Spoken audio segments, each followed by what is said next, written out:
What do Taylor Swift, Eminem, and Brandon Lake have in common? Surprisingly, it's more than just their musical talent. They all have songs where they sing about God, and they all have songs where they don't.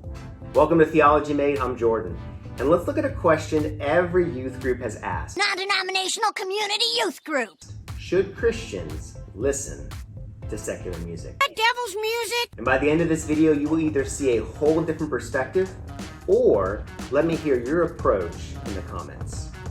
We often hear debates about whether certain music is Christian or whether it's secular. But what if I told you that maybe that distinction is not as clear-cut as we think? Let's begin with the etymology, meaning the history of the word secular. It's a Latin word that has two primary meanings, worldly and of a generation. And in history, the word secular was not necessarily linked to religion, but it was a term in Latin that could relate to anything mundane.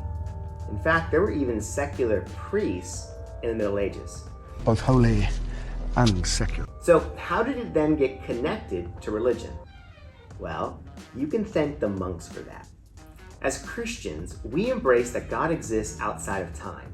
And so this led those in the medieval period to use secular to refer to age of generation. Since God can't be defined by time, they wanted to indicate separation between things of a religious, eternal nature and things that were temporal in nature.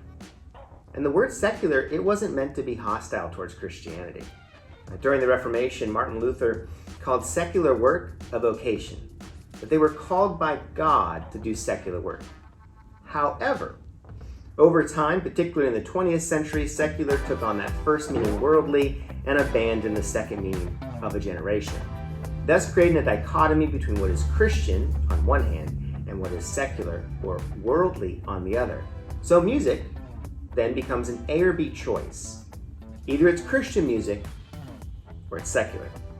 And this is where it gets a little strange, because we don't compartmentalize our lives in other spaces like this. We don't say this is a secular doctor's office, or this is a Christian gym, or this is a secular furniture store. We don't draw that distinction. Now, we might evaluate a place by the people who run it and the people who show up. And we also don't typically create the same distinction between movies and other art mediums.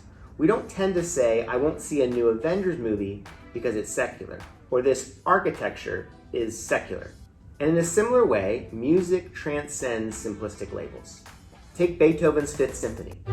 Many would argue that its grandeur, its emotional depth, make it a far more profound worship experience than a lot of the songs played on Christian radio.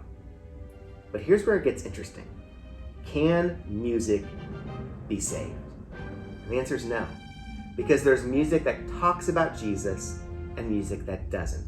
There's music that glorifies God and music that doesn't glorify God. In fact, I would argue that worship music that has bad theology is a far greater red flag than any Taylor Swift album. But is the distinction really about the category, or is it more accurate to say it's about the content? Ultimately, music is simply a reflection of the human experience. It's a canvas where artists express their joys, their struggles, their doubts, their beliefs. It's often the place we feel emotions that we have trouble accessing on our own. So whether it's a gospel choir lifting their voices in praise, a rapper sharing their innermost thoughts, music has the power to move us, challenge us, connect us to something greater than ourselves. So the next time you press play on your favorite song, consider the journey it takes you on. Who knows? You might just find a glimpse of the divine in the melody. Now, I know this can be a controversial topic for Christians, and maybe you don't agree. So let's have a discussion in the comments on what is your approach to Christian and secular music.